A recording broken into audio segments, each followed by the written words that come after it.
We're going to talk about gun violence because gun violence should not be separated across the aisle. You know, we shouldn't have to think that one party has an answer and one party is the problem. So we're going to try our best to speak from a nonpartisan or bipartisan position, but then I guess Yasmin can do what she wants to do. Thank you guys for... Not yet. Introduce you before you go. All right, gun violence is a broad topic.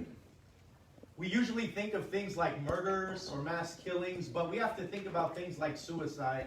We have to think about things like state-sponsored police violence, and we also have to think about things like our bloodthirst, our thirst for wars.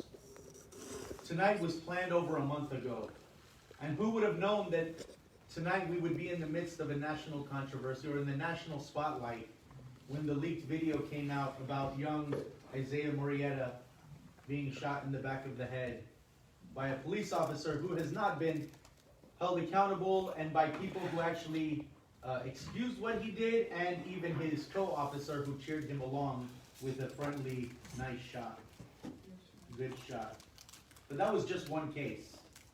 We are all too aware of the attacks in religious centers, in malls, in movie theaters, in nightclubs, in concerts, and in schools. It seems like today nowhere is safe. Nowhere is a sanctuary, not even those places that we call sanctuaries. I want to share tonight with you some statistics that I pulled from different websites, some staggering statistics. Many of you probably know these statistics, but as we re-encounter them, as we rethink them, as we ponder over them, let us remember that all of these statistics represent real people with histories, with families, with passions, goals, thoughts, and loves. We're going to talk about numbers, but these are not just numbers tonight. We're going to talk about numbers because that's how we can account for the breadth of gun violence in our society. But remember, every number represents an individual, somebody that you might love. We're going to begin worldwide. We're going to bring it down into the United States. And then we're going to talk about California. And when I then pass it on to one of our superstars, Aaron, he's going to talk about Fresno in particular. So I'm going to just list some crazy, staggering statistics. First of all, half of all gun-related deaths in the world take place in just 6 countries. Do you know what number 1 is? Us. It's not us, it's Brazil. You know what number 2 is? It's the United States. We account for 43,200 gun deaths on our shores. The U.S., by the way, is the only strong economy with a criminal justice system that has such high levels of gun-related violence. The other countries on the list are Mexico, Colombia, Venezuela, and places like that. Secondly, America accounts for 1/3 of the world's total number of gun suicides. In 2018, there were 23,800 deaths by suicide in the United States. India was number 2, and they had only 13,400 deaths by suicide. So what this means is that access to guns not only increases threats to external folks, to people outside of yourself, but it absolutely has an impact on if you're going to kill yourself. Number 3, depending on what is considered a mass shooting, the U.S. accounts for 30% of all those mass shootings in the world. So 1/3 of every mass shooting that happens throughout the entire world happens here in the United States. There's 120.5 guns for every 100 persons in the United States. That means for every single person, there's 1.2 guns in the hands of Americans. And not every American owns a gun, right? And by the way, that is so much higher than the rest of the world. Does anybody know what the second highest country in the world is in gun ownership? Yemen! Yemen! And in Yemen, for every 100 people, 53 people, there are 53 guns. After Yemen, we can look at Iraq. Iraq has 19.6 guns for every 100 people. And after that, Afghanistan, who has 12.5 guns per every 100 people. Leaps and bounds above any other nation in the world, Americans own weapons. More Americans have died in firearm-related incidents since 1968 than they have since all of the wars since 1775. Here's the statistic. The total firearm deaths between 1968 and 2015 was 1.53 million people. American casualties from 1775 to 2017 is 1.2 million. So more people have died in just 50 years in the United States from gun violence than from our entire history of war. In 2018, more than 36,000 people died from gun violence. That doesn't count the almost 29,000 other people that were injured from gunshots. So we're talking about 70,000 people were shot in 2018 alone. 36,000 people killed in 1 year from gun violence, suicides, murders, mass shootings, state-sponsored police violence. In 2018, 667 children 11 years or younger were killed or injured in gun-related violence. In 1 year, we lost almost 700 children under the age of 11. And by the way, there's another 2,800 teenagers who lost their lives or were injured from gun violence. Just in 2018, mass shootings accounted for there was 340 mass shootings in the United States. So that means more than 2 people were shot or killed at an event by gun violence. That's almost 1 per day. Can you imagine that? Almost 1 per day. Number 9. Between 2006 and 2016, 6,885 people were killed in unintentional gunshots. So they were cleaning a gun, somebody found a gun and dropped it, somebody was carrying a gun and bumped off and fell on the ground and fired. Almost 7,000 people died unintentionally by gun violence. Before I get to some other statistics, this is not a bad one. There's one beautiful statistic that shows that 80% of young voters in the United States, including Republicans, 46% of young Republicans, and including 48% of young gun owners, all believe that we should have stronger gun laws in the United States. Every single week in the United States, there are an average of 11 murder-suicides happening. Every single week, 11 murder-suicides happen within our borders. And here's another staggering statistic. 80% of all of the assault rifles owned in California are owned by people who own 10 or more guns. So they have arsenals. You guys know what that looks like? You know, 1 gun, 2 gun, 3 gun, 4 gun, 5 gun, 6 gun. How many guns do you need? Even if you say, I have the right to defend myself in my home, how many do you need then? 10? One of them being an assault rifle? On average, 7.15 young people per day, aged 0 to 9, die in connection with firearms. So if we just look at this room, you know, there's less than 30 of us in this room. It would take 4 days to wipe us out if we represented national statistics. And here's a pretty interesting statistic that I found. Data from the Bureau of Alcohol, Tobacco, Firearms, and Explosives shows that there were 2,315 authorized firearm dealers and pawnbrokers just in our state. 2,315. And just to put that into perspective, that's double the number of McDonald's that are in the state of California.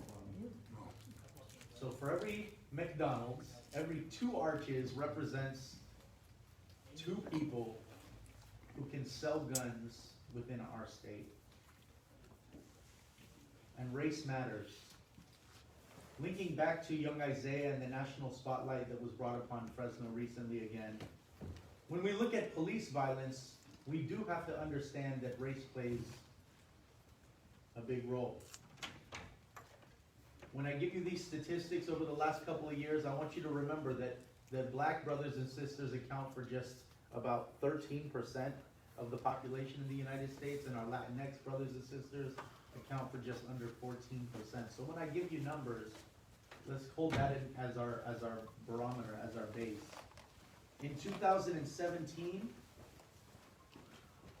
from police violence, black brothers, mostly brothers, some sisters, account for 23% of all killings, and Latino account for 18% of all killings. In 2018, 21% for blacks and 15% for Latinx communities.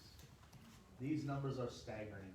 Guns are everywhere. Violence is everywhere. We're struggling. It doesn't look like we have that many hopes to cling on to, but you have some hopes right here with your superstars tonight. And I'm going to introduce one at a time, and they're going to get to share with you the work that they do, how they got into the work, why it's important, and why they believe that if we work together, you can actually decrease these terrible numbers and find hope for all of us, because it could be your kid next. It could be your daughter, it can be your son. But like we're going to learn from Aaron, it could be your daughter and your son. So first I'm going to introduce one superstar who burst onto the scene very quickly after a shooting at a school in Parkland, Florida. That school was Marjorie Stoneman Douglas. And when it happened, you know, I just want to share. So, you know, no matter how faint it is, when you have a connection to something, it draws you in, right? So when you hear something, when you're anywhere and you hear about something in Fresno, even if it has nothing to do with you, you listen, you know what's going on in Fresno.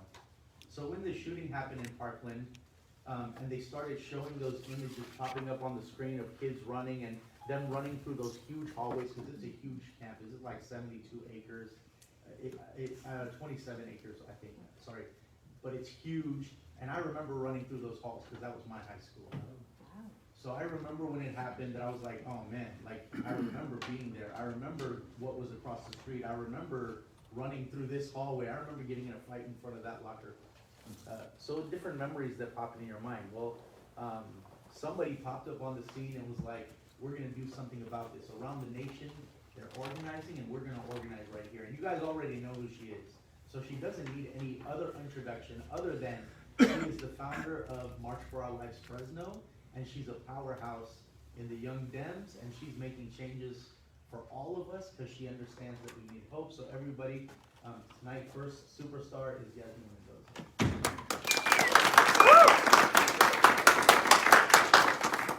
Thank you guys for being here. I really appreciate it. So I decided to move forward with March for Our Lives. I remember, I was in my room and I remember hearing the TV blasting, and I heard there's been another school shooting at Marjorie Stoneman Douglas. And I just remember I just sat on my bed and I just started to pray. And I started asking God, what should I do about this? I know I want to help, but what should I do? And then the very next day I heard that young people were starting to organize in their communities to do something about it, to demand that our elected officials stop, the constant, this thoughts and prayers, this, oh, we're so sorry, and then moving on. And it was just time for something to actually be done, because it just felt close to my heart, because I grew up in a neighborhood with a lot of gun violence. And I mean, we lost neighbors. Some of my friends lost a brother or a sister, or one of my really good friends, she lost her dad. And I remember growing up seeing this. I remember being 6 years old, 5 years old, 8 years old, trying to figure out what was going on. But at the time, I couldn't fully grasp. And realizing that, oh my gosh, this is the perfect moment, because this specific school is getting a crazy amount of attention. So this is the time where gun violence, but obviously also community, gun violence in our communities, not just at a white kids school, which that's what, most of the demographic is, white kids, but making sure that, we were also talking about the gun violence in our schools of, where a population is, more kids of color. And so I decided to organize this large rally, and I tried to get other young people involved, but honestly, it's so hard to organize young people. Like, I think that's something that I had to learn was I needed to find young people who were committed, but I did find a few that also felt like it was near to them because they had someone that they lost to gun violence or a family friend or something. So there was always some type of connection, and so I decided to go forward with it and organize this march. And actually, we had different young people from our community speak. We actually had Sakina, who's here, so she spoke as well. And so after that, we realized, because we had such a big, there's over 2,000 people showed up, it was the biggest march that Fresno had ever had, and so organized by young people. And so then I realized that we couldn't just stop there. We need to keep growing. And so, we tried to reach out to our members of Congress. Unfortunately, one of them is very unresponsive, and you guys already know who that is. I don't even need to say his name. And we reached out to other people within our community who are electeds, because for a long time we just continue to see. They're them being quiet, them saying, "Oh yeah, come have a meeting, let's have a little photo op," and then that's it. And that's ridiculous. I'm tired of it. I'm tired of it, and a lot of other families are too. So we actually decided, okay, let's do some town halls. So we did a town hall. We did some protests. We did a die-in in front of Devin Nunes' office. We continued to have meetings with electeds. We actually I organized with March for Our Lives California, so we actually ended up going to the Capitol and helping with making sure that young people, there's more access to voting, because at the end of the day, we need to be voting people who are going to be supporting this cause, because, if we just have the same, unresponsiveness, unfortunately, we have had people within, the Democratic Party too, right, as Republicans who take money from the NRA or anything that is connected to the NRA. So we've taken it upon ourselves too to make sure that they're being held accountable, that they're returning money, that they're doing the right thing, because if not, we already saw this in 2018. We got rid of a lot of people who were supporting the NRA. But going back to school shootings, this is a uniquely American problem.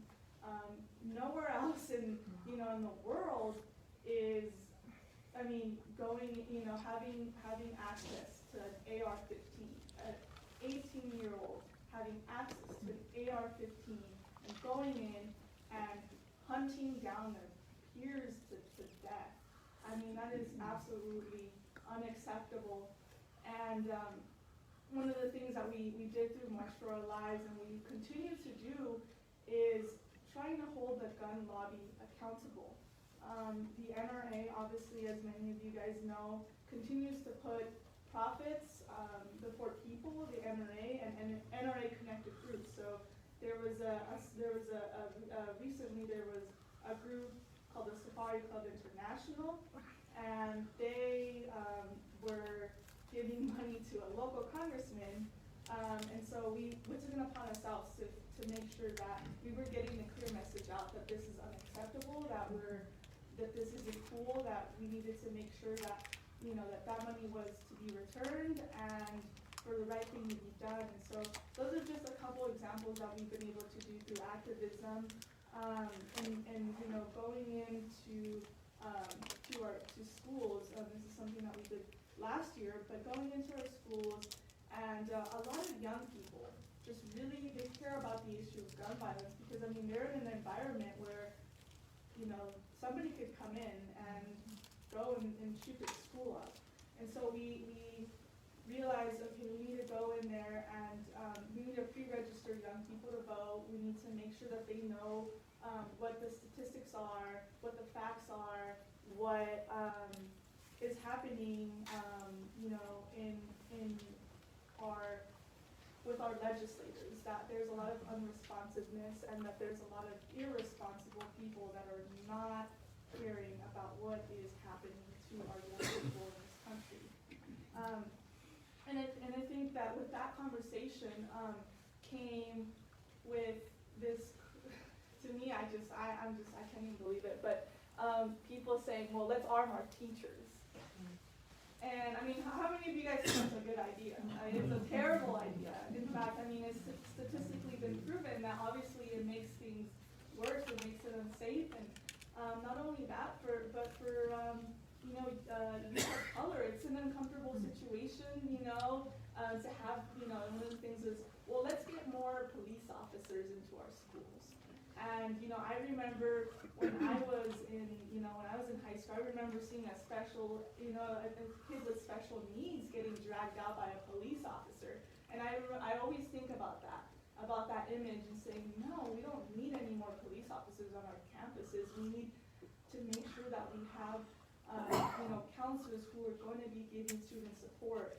And also, it's realizing that it sucks that it's the young people that are having to really get in there and try to change things, but that's just how it is because a lot of people have failed young people in protecting them.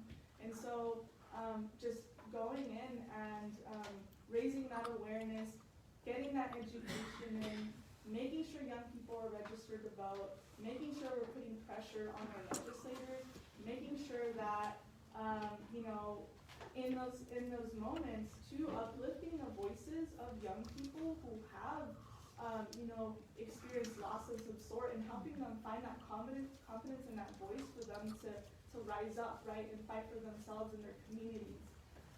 And so March for Our Lives has just been a really great way for me to get more involved in this sort of activism that, like I said, going back to when I was a young, 5 years old and knowing that people were getting shot in my neighborhood and having to run back home inside when you hear gunshots when you were just playing soccer with your friends. With that, I wanted to talk a little bit about March for Our Lives. We've come up with a peace plan, and so we've been trying to get presidential candidates on board to endorse this peace plan and to think about it and to want to support it. One of the first things was, obviously, most of Americans are in favor of background checks, and so one of the things was obviously changing the standards of ownership, making sure that we are that is one of the first steps, is making sure that we are taking care of our gun laws, that we have ERPOs, which is emergency risk order protections, that we have universal background checks. Another one was we wanted to half the rate of gun deaths in 10 years. So by that, making sure that this is an emergency. This is urgent. This isn't it's a big deal. I mean, we need to declare a national emergency because this is an emergency. People are being murdered. And so holding accountability to the gun lobby is another step, obviously by pressuring our lawmakers, making sure that, I know the NRA does this thing where it's like you get an A for being like an all-star NRA, an all-star NRA member because you're taking money. So they rate their members of Congress, but we want to make sure that every single member of Congress has an F, including Democrats, because there are some that still take money from NRA-connected groups. And another thing is naming a director of gun violence prevention. So, one of the things that has happened throughout the years is that there has been through the gun lobby and through legislations, they have basically tried to stop any type of gun violence prevention research. They've done this for years. Finally now, they just passed, there's a law passed where they could research, but there's a bunch of loopholes with it, so there's still a lot of, it's not fully there. The next one would be generate community-based solutions. So that goes, I'm sure a lot of you guys have heard about advanced peace. Aaron Foster will be talking more about that. But you know, that's another thing that March for Our Lives, we want to make sure that as a community, we cater to what the community needs. We make sure that we are encouraging and making sure that we are implementing these type of programs that get to the root of the issue instead of just like sending in the, you know, the police and then someone gets, you know, and people just continue to shoot each other, and it's just bad. And then the next one and the last one would be empowering this entire generation of young people, and thank goodness it's happening. Young people are really, really being receptive to this. I mean, I think social media has really helped, and that's one of the ways we've been able to organize through March for Our Lives. Is I like to call it social media canvassing, and so, or social media, like registering young people, you know, to vote through social media by sending them like an easy link, and making it as accessible as possible. But really, social media canvassing, you know, I often we'll see on Twitter, or even on Instagram, like young people do threads of statistics to gun violence, you know, how you can help, how you can get involved, what you can do, educating young people on, you know, on these like, these community-based solutions like advanced peace. And so that's something that March for Our Lives has really been able to get down is social media canvassing, reaching out to those young people through online, and letting them know what's going on. And so we've really been able to like harbor that power, and hopefully like in this next election, not hopefully, but I know we will. I know we will see even more young people getting out and voting, especially the Gen Z generation, who's my generation, is just a powerhouse. We really get them out there. I've seen so many young people who were just, you know, didn't care. I was one of them. I actually didn't even vote the first time I was able to vote, because I didn't care. And I didn't feel like there was a reason for me to, but now that I see that everything is just so interconnected, it's just like, I do a disservice. You know, I realized that it was a disservice to my community if I didn't, and if I didn't step up, and if I didn't do what I needed to do. But yeah, this is basically it, and I want to pass it down to Aaron. So.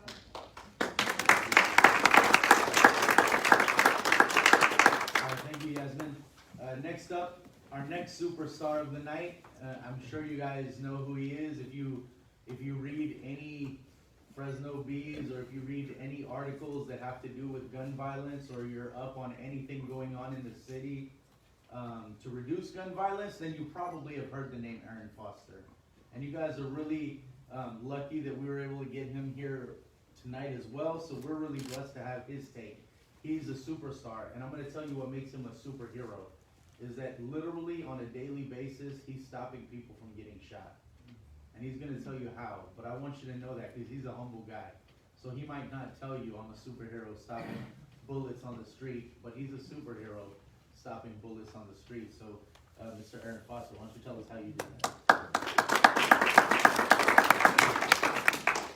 I don't see myself as a superhero. I see myself, I had to learn how to speak loud. So if you can't hear me, let me know. But I got into this work 6 years ago. 6 years ago, I was probably, I'll say 8 years ago, I was part of the problem. I was doing everything that a man isn't supposed to do. So a big part of the problem, all of my friends were huge parts of the problem. We didn't vote, we didn't see the value in our voice or our vote. I understood that we were muted. Now I realize that we're not. So how I got into the work, my son got killed 6 years ago. He got killed Memorial Day, around 2 o'clock in the morning. So that started me walking into this work. I started volunteering at gas, and I was kind of both ends. I was 1 foot into organizing, another foot into the streets. So 2 years ago, Memorial Weekend, we had dinner for my son to celebrate, his passing. My family got together, all of my children were there, and later on that night, my daughter got killed. So when my daughter got killed, it was the exact same day, the exact same way, 4 years apart at the exact same time. got killed this exact same day, the exact same way at the exact same time that my son got killed. She went to the exact hospital, went to the mortuary, the same room that my son was in. When I finally got a chance to see her body, it was deja vu because it was the same slab. My son got killed, I was in New York. So I had to fly. I couldn't come home. I was stuck because of the holiday. I flew home that Tuesday, and the coroner opened up. When he opened up, they brought his body to the funeral home. And I waited for him because I couldn't believe that he was gone. So in that same space, I had to relive it. But with my daughter, my son was a gang member, so am I. So I kind of anticipated that this was a possibility. But my daughter never had a fight in her life. She was born sick, so the only thing she fought was for her health. She had a bad heart. She made it 18 years with this bad heart. And somebody came by one day. She didn't have no street savvy. We always protected her. She turned 18 and wanted to hang out with her friends, and they did a drive-by. Unfortunately, in this culture that we live in, our children know always stay on the passenger side of the car because you use the passenger side to protect you from bullets. We always know when you hear gunshots, automatically get down. My daughter was in the back of the car when they came by shooting. And when she heard the gunshots, she turned around. Bullets shot my son in the back of the head and killed him. Shot my daughter the same way. Unfortunately, the bullet entered her head and exited. So it was the most horrible thing that I ever experienced to see my baby that I love so much, that fought for her life all of this time, land on the slab with a hole in her head as big as a nickel.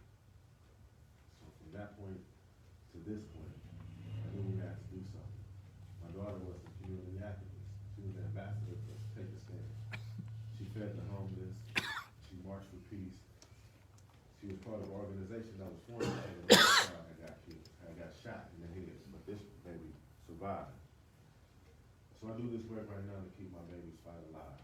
Because she was an activist, I wake up with activism in my heart every morning in remembrance of her. The things that we do differently from the activism that she was doing, we try our best to reduce gun violence every day. And it's an everyday job because we have young men that want to get their right of passage by shooting and continuing the cycle of violence. We have a 40% decrease in gun violence in Southwest Fresno today. And it started the day my daughter died. So from the day she died up until right now, we have a 40% decrease in gun violence.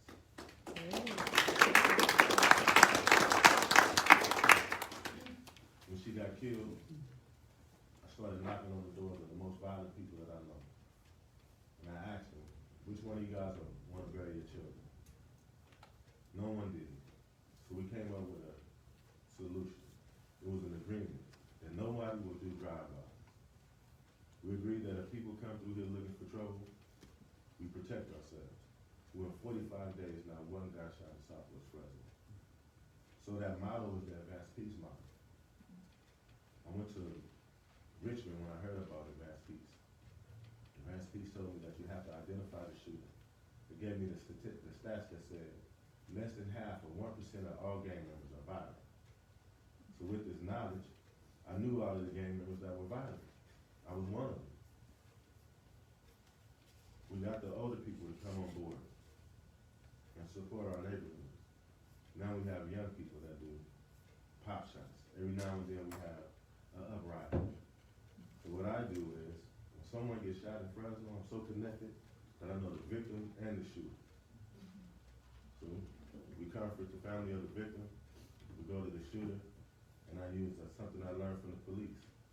I lie. I lie and say, hey man, the police just told me your name, buddy.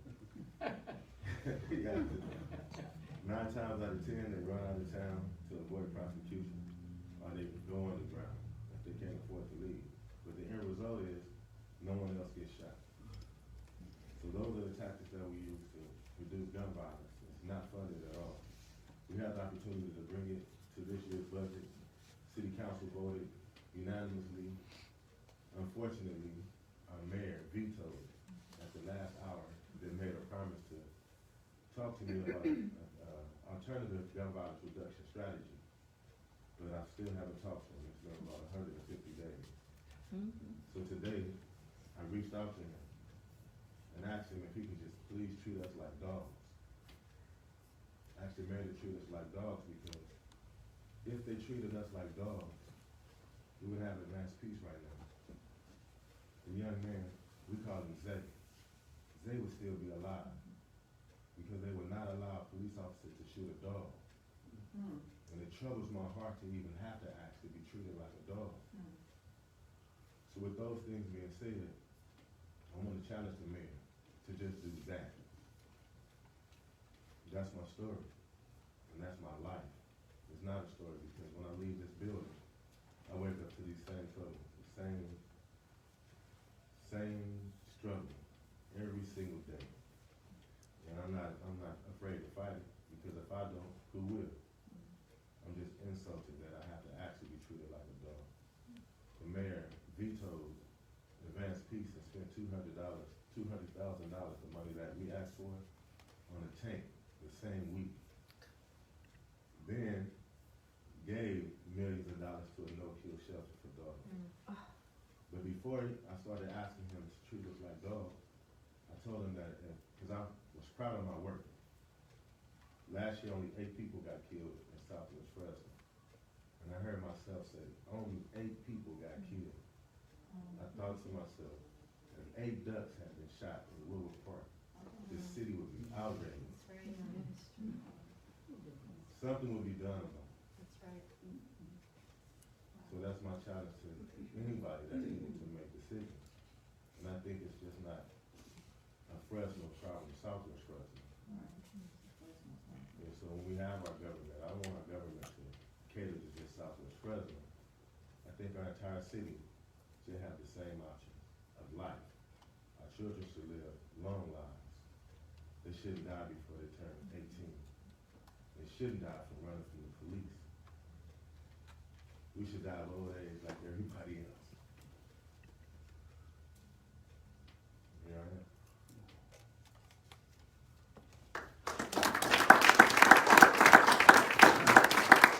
I don't know how you guys are gonna do it after those testimonies, but, this is your time to ask questions. And if you could direct your question at who you wanna ask. I know that there are different understandings up here, or different, journeys that people are on, so if you ask your question, direct it at who you'd like to answer first. So Aaron, how can we be of support to you? I think that, our mayor is so elusive that if we just tweet, we have a hashtag that I'm asking. So, hashtag advanced peace Fresno. And just to get on his nerves. I don't think that, but he's up under so much pressure that it just might make him change his mind and find value in the lives of the people that are losing to gun violence. And gun violence, as Reza said earlier, isn't just at the hands of gang members. Gun violence is at the hands of police, or anybody that's dying from a gun. It could be suicide on every level. Let's make this like not such a big option to die by the hands of guns. Aaron, do you have numbers of, the people who, either die or are injured by gun violence here in Fresno on a yearly basis? I don't have them. We can get it on there. I just have to do it. Does one of our billion, folks in the crowd have that number? Yes, The number of murders in the city of Fresno varies year to year, and it's varied somewhere between the lows, and this is over the last 30 years, low about 30-some, and the high has been about 60, 56, I think was the highest murders in a year. and that includes, police violence? Doesn't include police violence, so there's been since 2001 or so, I think there's been 146 police shootings Since when? since 2001. Fresno police shootings, officer-involved shootings, they're called. I don't know how many killings there are. Yeah, I think the updated number is 164, we just. 165. 165. I didn't want to correct you, but No, no, yes. Well, we hard to just keep had a up. great meeting on Sunday night where we learned, but we didn't talk about the total number of gun deaths in a year. Yeah, did we? I think we can get those numbers for sure, because we need to include things like suicide, police violence, not just murders as 101, but how many mass murders have been done as well, because that's gonna change and skew the number.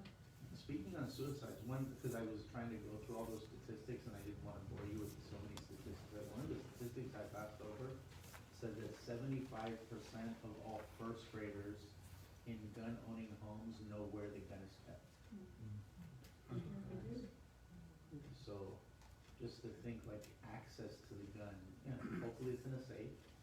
If it's not in a safe, you know, you're hoping that your child is gonna make the right decision and be smart. But if you have a gun, But if you why have would a you put it gun- in a safe? You can't get to it if you need it in a hurry. I don't have a gun, but I'll put it in a safe. Question? I just had a hand right here. I think that we could start at home first.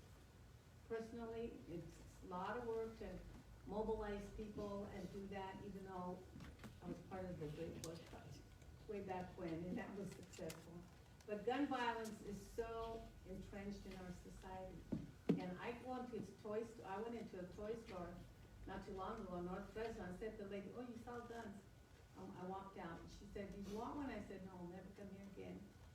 We have to start with boycotting stores that sell guns, teaching children. We never gave our kids guns, never. And got a little bit of flack from some people, and I always taught my kids from the time they were very young, guns are a symbol of violence. Moving to Fresno from the Bay Area, I moved here from Berkeley, but in Oakland, kids were learning way back then how to fall on the floor, just like you do when there's an earthquake, for gun violence. There's gotta be a better way, and the way to do it with people who don't march, can't march, don't want that particular kind of way of approaching the problem like this, boycott all the stores that sell them, the sporting goods stores, anybody who has guns. We started out, and this is a really violent country, and a very racist country. How many of you remember when you were little and we used to play cowboys and Indians, and it was okay to kill Indians, remember? Thanks a I mean, lot. it's crazy, and we did that, and as we got older, then we'd be playing jump rope and stuff, and the Russians are coming. Do you have I've a never seen question? one. You have a question for one of the panelists? Yes, I have a question for you. Have you done anything with toy makers or anybody who makes guns for children? No, but I don't buy my children guns at all. I don't even buy bow and arrows.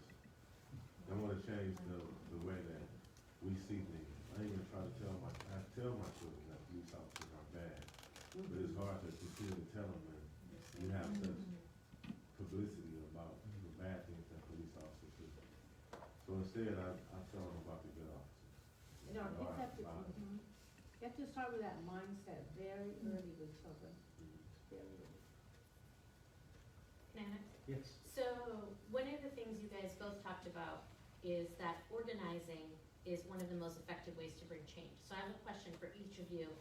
Yasmin, you talked about an amazing effort where young people came together to hold a congressperson accountable for money he took from NRA affiliated groups.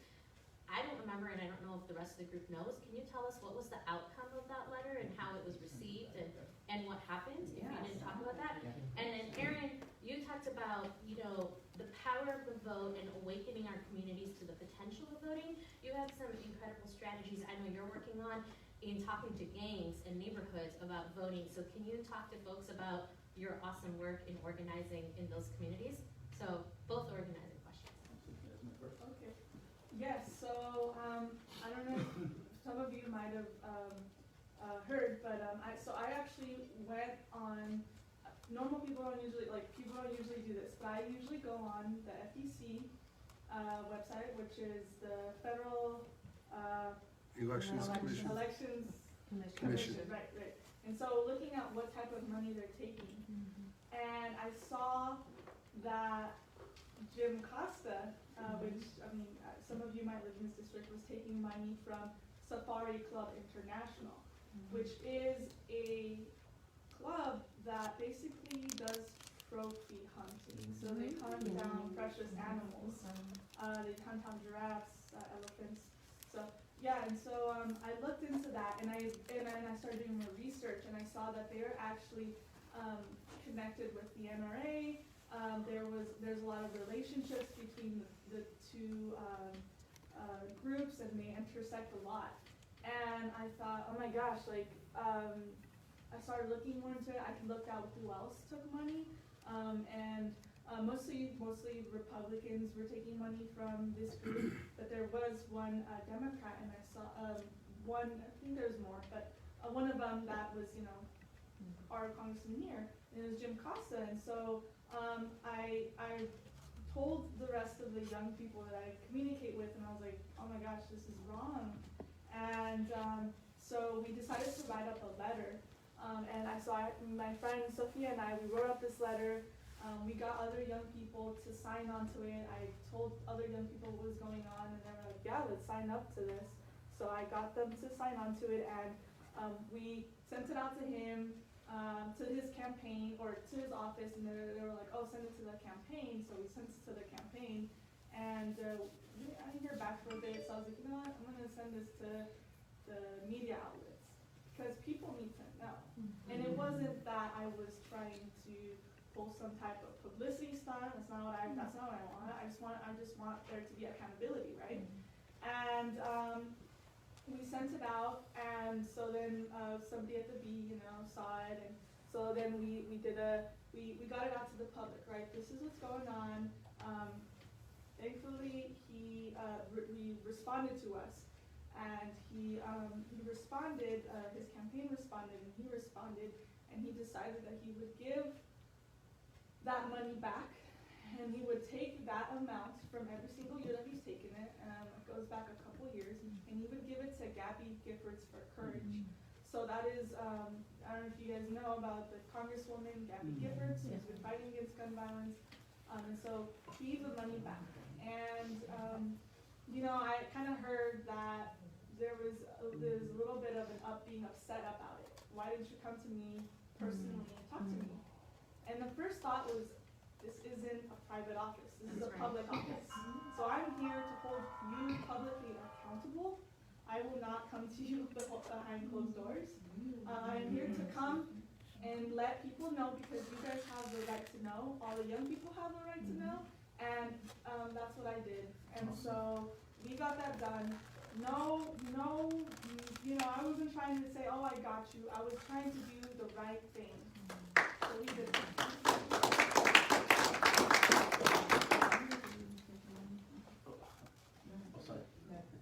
So I came up with a way to get the people without a voice heard.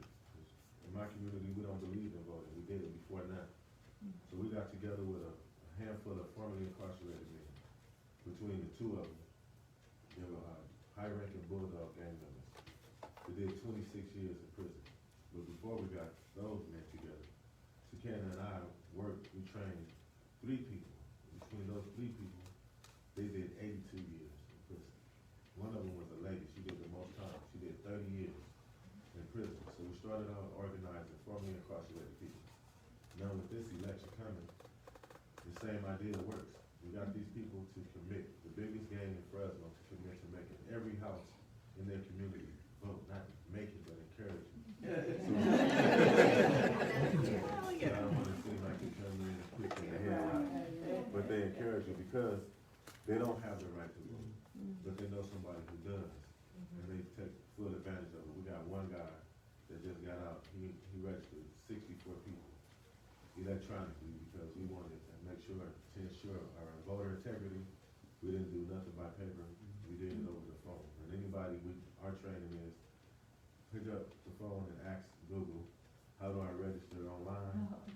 Pop the side here, update your information if you're not updated. So even when you say you're registered, we register you anyway. Just to ensure. So this voter turnout will be huge, especially for a Democratic Party, even though I'm not partisan, but unfortunately, most of the people that I run into are Democrats. Unfortunately. I have to say that to be I've been raising my hand, I don't know how many times Yeah, already. everybody had. Yeah, okay, Let me go back here and we'll come right up to you. all right. Hi, I have a question because of something I encountered when we were interviewing people both in the city, in the north, in the southwest and southeast, and then also in the countryside. Because we're going door to door and we picked them out of a list of low voters. But one of the questions in a 45-minute interview that we're asking people, and then we asked the same thing at some of the schools, was how do you solve problems? If you have a problem, who do you call? And some of the people on our list were actual gang members. I knew this, I learned it, I started to learn it because there was a dog at the door and there was a symbol in the window, and the guy who comes to the door is kind of wondering what I'm doing there. But it was funny because, I mean, it wasn't funny, it was actually an education for me, and I didn't know quite what to do with it, but some of the kids are saying, why don't the police come when we call? Who do we call when we have a problem? And then some of the other folks were saying, when we have a problem, we go to that guy. And it turned out that that guy was one of the gang members, and he would say, well, when they have a problem, they come to me. And so I wasn't out looking for gang members, but I was looking for practical problem-solving skills that people have in their neighborhoods. And so my question is, how do we tackle this issue? If I know who a gang member is and I have no experience, no background in this, if I start to pick them out and I know I'm walking up to a gang member's house, and we have kids who are wondering why no one comes when they call, how do we translate and communicate these kinds of problems to people who think that the police show up everywhere in the city? I've talked to plenty of people who say, really, they don't show up at their houses? So it's a communication problem. First, I want to ask just for the future questions, if they could be related to our topic tonight, gun violence. Well, it is gun violence. How? What's the question? Yeah, what's the question? Oh, I'm sorry. See, I'm having a communication problem. No, I'm sorry, but I just, The kids are experiencing issues where they're scared and around gun violence, and they don't know who to call. Oh, so the answer to this question, the best way that I can answer it is, we had that problem in Southwest Fresno for a long time. That's where I was. People would shoot and the police would never show up. But the police came up with technology called Shot Spotter, and it tells you exactly where it is. So now, what you have to do is go to your council member in that whatever district that is, because they only have it in the hot spots. That is strategic and it's racist on top of it. But go to your council member and complain, because going to the police is one thing. complain that you want it or you don't want it? That you want faster responses. You Exactly. don't want Shot Spotter, but you want to Responses be, at all. you want to be responded to and give examples. And then when they don't do nothing, do it again, because once the council, if that's his district, if you have to go top down for that to get any kind of results, because if you complain to the police, police protect police. So you have to go a little higher up. Going to the mayor is a waste of your time too, in my opinion, I should say. Yeah, but you go to your council in your district and then see what you can do as far as that goes. Thank you for understanding, because Yeah, I have totally trouble understand. communicating No, that's these cool. sorts of things. Okay, going to, the lady. I have, speaking about, like, Costa being, given money from, one of these groups. Well, what I'm trying to possibly, since you're so active, this is my thought, is to eliminate lobbyists from up there in Congress. Eliminate them, because all they're doing is buying our politicians and, getting the money so that they can pass their, their agenda and their laws. We need to eliminate the lobbyists. That's how I feel about that, because if those lobbyists weren't there, I think they would be more, able to work with one another instead of being bought, if you know what I mean? And eliminating those lobbyists, I don't know if they can do it, or if maybe they can start a campaign or an amendment to eliminate the lobbyists.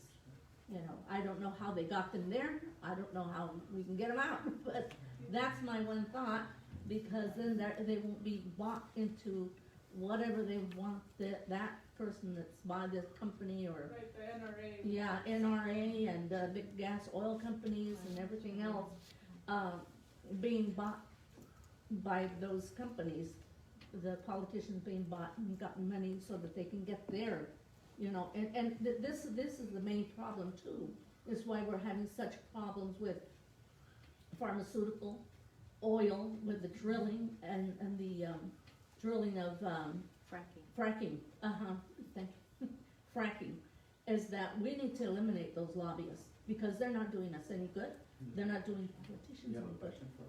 The thing is, how do we go about to doing that? Well, that's something that I've been thinking about. I mean, it's Oh, hard, good. it's hard to change the minds of people who are taking so much money from it, right? It's hard to do it. But I think that, I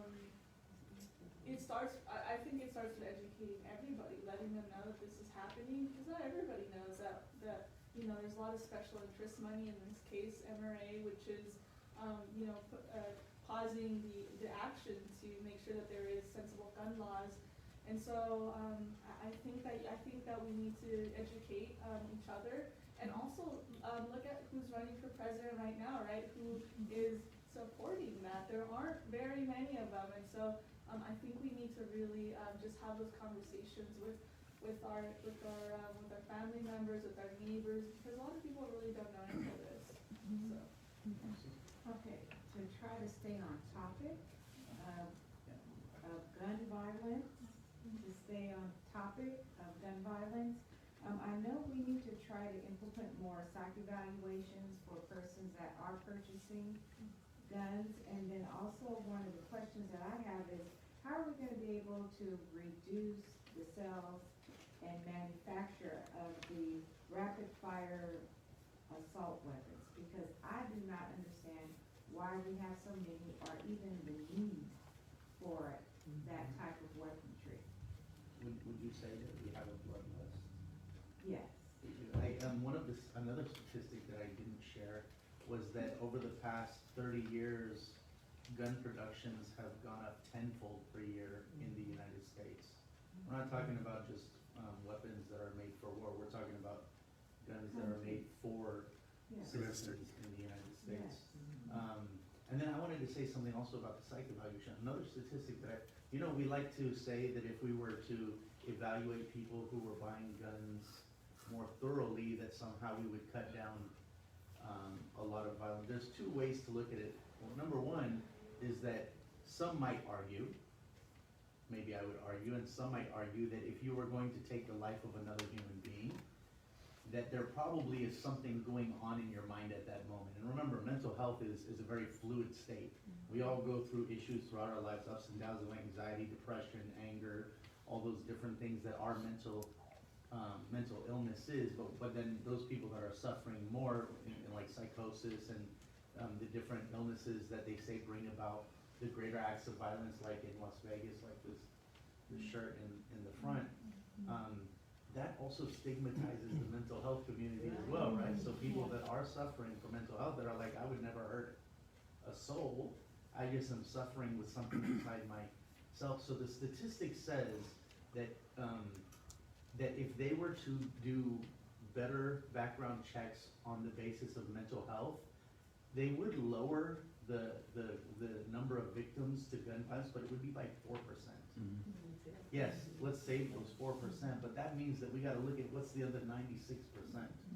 Those people that are taking lives are suffering some sort of depression or anger at that moment that is a mental health issue, but they're not what we would be able to diagnose as a mental illness, somebody who suffers mental illness, but I don't know if anybody else. Reza, as a psychologist. Oh yeah, good, we have a Okay, psychologist. so, as a psychologist, being able to give a test and accurately, predict who's going to be good, a risk or not a risk is very, very difficult. We don't have the tools really to do that. Most cops have to have a psychological evaluation before they're, getting to the, the police forces, and, it's not that helpful. But having access to treatment and easy access and availability to treatment could do a lot to, when we have people who are at risk, being able to provide services and not have them, not able to get the help that they need is part of the solution. Having a gun, people get guns because they need to protect themselves, but cognitive dissonance and such being what it is, once you have a gun, then you start thinking, I am in danger to justify having the gun, or maybe buying a second or third gun. So, you know, there's this kind of mental thing that if you have a gun, then you think, I need to, you know, I'm at risk. And police officers are trained, you know, to deal with really scary people. Well, then they start thinking everybody's scary. And then an additional problem with gun violence and in the kids is that having to prepare, having to practice, you know, shooter drills. When I was a kid, I had to do that, you know, for atomic bombs or whatever. Didn't take me very long to realize, well, if it wasn't an atomic bomb, it didn't matter. But we also didn't have atomic bombs being dropped every few months. So there's a PTSD kind of thing that builds up in kids that have to do the shooter drills. So anyway. We have so many hands, so I'm gonna try to catch in order that they came in, but Stacy first. Okay, so how do we make peace the answer? Because what I get a lot is, in these kind of situations, is if there's gun violence, right, we call the cops. Well, I won't call the cops because I'm scared of the cops, right? So I don't want a gun to come into another gun into my house or my neighborhood, right?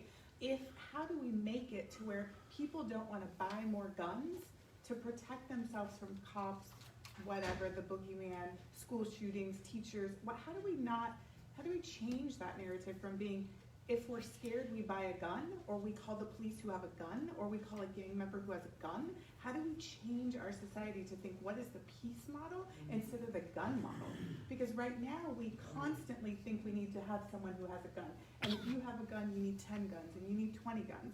Like, how do we change our narrative to change from a place of peace instead of calling someone who has 10 guns? That's a hard one for me. You know, down the rabbit hole. I do, well, you know, that's why I'm here, Aaron. No, but I think that we have to start with the police, because they're the most dangerous people for me, and the people that look like me. Yeah. I think that starting out by calling them peace officers instead of police is the first step, because it's really an insult to call them police. Police have never been, in the beginning, never were a part of law enforcement. They were only slave catchers to begin with. We only had sheriffs and marshals. Those were law enforcement. So if we start with calling them peace officers, maybe they'll start acting like officers of peace. This would be the first step. And then that'll trickle down throughout the neighborhood. Then we feel so good. But as far as gang members go, all the gang members that I know, the most violent ones, want to see change. So if we start with the police, it'll roll downhill into the community. That's my solution. Hopefully everybody jumps on board. Just call them something besides police at the beginning. Aaron, please, in your opinion, is the city administration, it can't be reasoned with, or do we have to change mayors? Well, I have to be honest, or I have to be politically correct? Well, I think we have to change the mayor, because in my opinion, guy's heart is a turd that bleeds diarrhea, because he doesn't care. There's nothing that I can do to make him see people as humans. You know, once you become humane, then you can start changing things. But if you don't see yourself, I see you as me. I don't see a difference between you and myself. You know, if you got shot, I would probably cry just like I was shot if it was my neighbor. You know, I don't see the difference between one life or another. So we have to have somebody who cares about the entire city of Fresno instead of their own personal interest. If I could say, one other thing is, you have to be very careful about demonizing all gun owners. We're in a urban situation. I don't own guns. My neighbors don't, for the most part that I know of, they don't hunt. Okay, and I don't see wild animals running. I saw a coyote the other day in town. But there are parts of this country where there is a wild overpopulation of deer and other wild animals, and hunting is a way of life.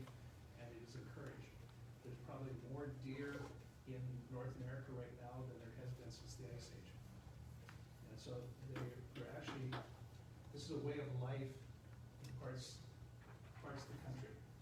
So, the people that I know of that are farmers, ranchers, hunters, for the most part, they don't own handguns, they don't own assault rifles, they have shotguns, long rifles, so forth, and the types of firearms that are giving us the problems in urban America are not the same type of firearms that are generally owned in rural America. So you have to be careful demonizing all gun owners, because I think you'd find that a high percentage of them would be your allies, because they see gun violence as a problem.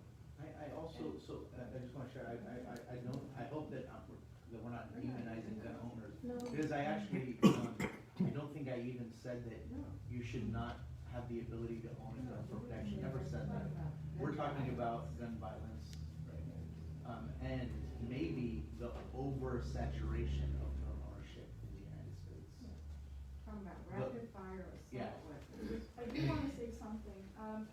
We actually, with March for Our Lives, I mean, you know, we've like within our chapters around the country, we actually have an allyship with hunters. There's actually a group called Hunters Against the NRA. And they understand what is going on with the gun lobby, that it is wrong, that they are not, they say they're, you know, protecting the Second Amendment, but really they are protecting their own interests, and they know that. And so there are, I mean, it's not like we're going around and saying, oh, like, you know, we gotta get rid of all the guns.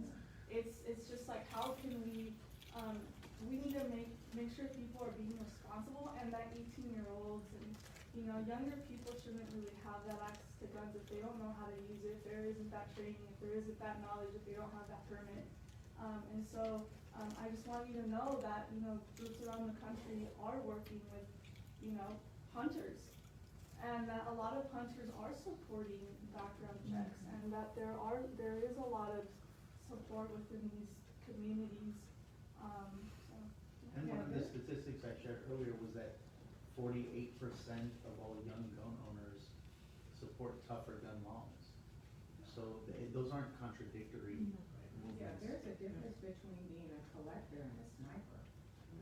For me, I don't support taking away any of our rights. If you take away one, then what's gonna keep them from taking away the others? So I'm supportive Just of be responsible. all of the rights that we have. I think we deserve them. Just be responsible. It's my opinion about it all too. You know, I don't believe that America shouldn't have guns.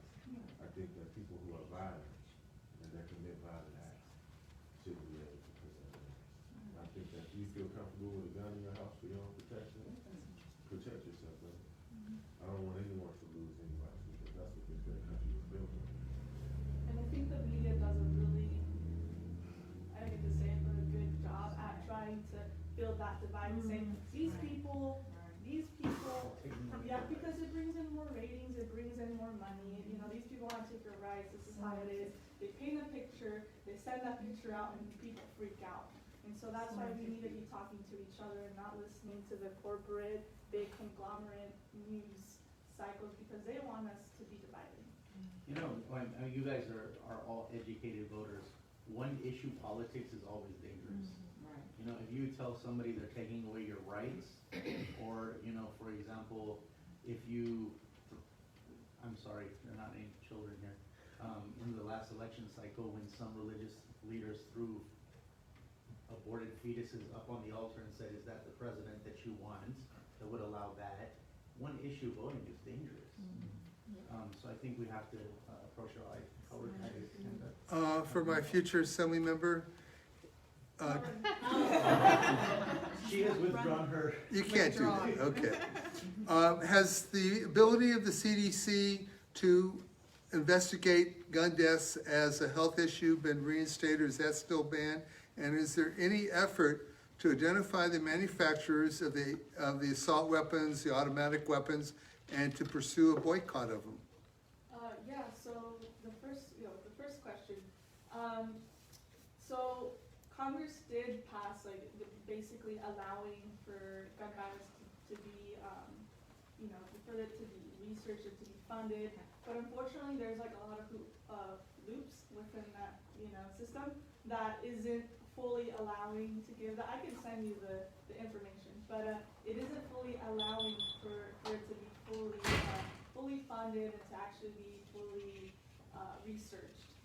And that goes back to obviously the connection with the gun lobby. And then what was your second question? Well, any effort, well, there's a lot of talk about dealing with the NRA, but you still have the gun manufacturers that are making the profits and helping to fund the NRA, is to identify those, at least those that do the assault weapons, AR-15, and others, or that import them.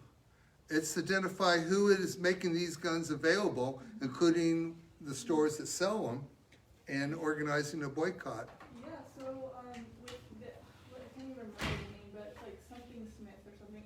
Smith and Wesson? Yeah, it's in Massachusetts. Yeah. And so with March for Our Lives, not this past summer, but the summer before that, I was actually able to participate, but we did this thing called March 50 Miles. So we actually marched to these to these gun manufacturers, their headquarters. And we brought the media along, we brought the young people. We've actually, on the website, it also gives you information about these different companies throughout the US. So there has been pressure. And then I don't know if you guys have heard, but Dick's Sporting Goods decided that they will not, And sell. Walmart. And Walmart yeah. too. They destroyed them. Yeah, they were destroyed. They were, which is great. So there is that pressure as a consumer, and I going back, that's the pressure we need to keep on going, and keeping that pressure on to these big companies that are responding. They see that Americans really do support, this idea of making sure that weapons are, it's a responsible thing. And so we've seen that with Dick's, and we just saw that with Walmart. So there's a lot of pressure with like young people being active in activism, especially with March for Our Lives. There's definitely a lot of pressure that they're putting, a lot of writing, a lot of showing up to these headquarters, a lot of young people doing protests there, and they're responding and they're seeing it. Because at the end of the day, it's horrible, but a lot of these companies do prefer their profits. But I think that they're seeing that this younger generation is going to be coming in to be consumers, right? And as young people, as consumers, a lot of us, that's not what we really want to see in the stores. And so, yeah. I'm coming back, just one point, Michael, what's our time? We were shooting for 7:30. Yeah, so, maybe this will be our last question of the night, and then we can have some closing, or maybe we can have two if they last within 2 minutes. Mine is really short. As a just recently retired teacher, we have had many, many students who have been family members shot by police and others. It's really important to me that you answer this question. It has always bothered me that cops on campus strut around with guns. What do you think can be done to put pressure on the school districts to focus on other ways that police on campus, peace officers, can be more effective at drawing out, instead of thinking only of, problems that students have, criminalizing them, which is what I saw every day, going on. How can they stop having such a negative impact on students on campus? I worked at Yasmin. That was my first walk into organizing. And if we wanted to make a big change, you're gonna have a fight because police lose funding if they're not on campus. So it's gonna be a fight over money. But if we wanted to soften it up, we can have officers wear plain clothes and conceal weapons because they have holsters that you can put inside pants without it being so intimidating. Then they look more like peace officers. So that would be the solution for me, so that we don't have to get caught up in the bureaucracy. That's a great idea. But it'd be more like humane and people, and much more approachable. Because then, we have this stigma in the neighborhood that you really can't talk to police. Yes, So and people then, are. build relationships with people that are based on having training at de-escalating and, you know, living at. And the sad reality is then at least they're still armed in case I know, something were but to it's a happen. step forward. No, it's great. No, I was saying that that would be great. Thank you. And my question is gonna be for Aaron. You were asked about the current mayor of our city and your thoughts about his cooperation on the issues of gun violence and the advanced peace. How hopeful do you feel about our mayoral candidates right now from a nonpartisan standpoint about their stance on the issues of gun violence and gun control laws and being on board with advanced peace? Well, I've talked to both of them. The chief and I have a great relationship. So he supported advanced peace in the very beginning. But politics made him take a different stance at the end. He believed that it was a great idea. He went on the record saying so. And if he was in here right now, we would speak. It's not like no hard feelings. I understand politics and everything that he has to do to support the people that support him. As far as Jans go, Jans supports advanced peace as well. So whoever gets in, I know that they'll come up with a gun violence reduction strategy. I'm just hoping that they don't pick one out of the sky, that they use the one that's been effective in Fresno already, simply because this 40% decrease in gun violence is the advanced peace model by identifying the shooters and moving forward in that direction. Excuse me. Alright. And where advanced peace exists in other places, in Stockton and Oakland, what's the decrease in gun violence? Stockton had an increase in the very beginning until the war got broke down. I believe that Sacramento has a 40% decrease, and Oakland has a 40% decrease as well. What do you say to the people who characterize it as so that's the program where we have to pay people not to shoot people? It's got. That's not what it is.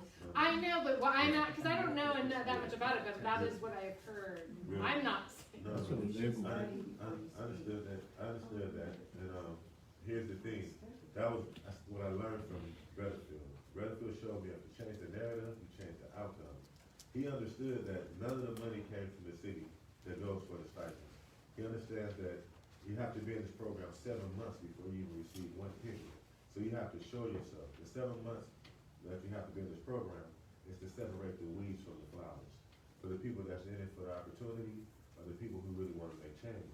This program is only for gang members who want to change. It's not for all gang members. And that's just my elevator speech. And we did. So thank you, Yasmin and Aaron, for a wonderful conversation tonight. I think we heard a whole lot of discussion about how important it was to organize, and to organize outside of the boundaries that we're used to organizing. So organizing young people, organizing formerly incarcerated, organizing, getting people into office that believe that peace is a viable solution, that we can bring about peace. And understanding, I think the quote of the night was from Yasmin, where she said, this is an emergency. This is a state of emergency right now. And understanding that every single life that goes, that's a family broken, that's a family shattered, that's a lost future, that's a lost love. And knowing that there's not a tomorrow for so many people, has to awaken in all of us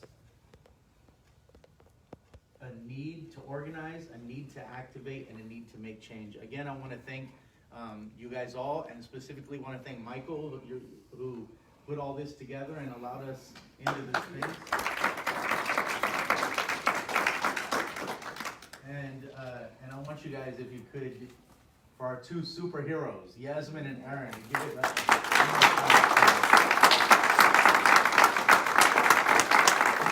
If we're not kicked out immediately, I guess we can talk privately, huh, Michael? When are we going to be kicked out all the way?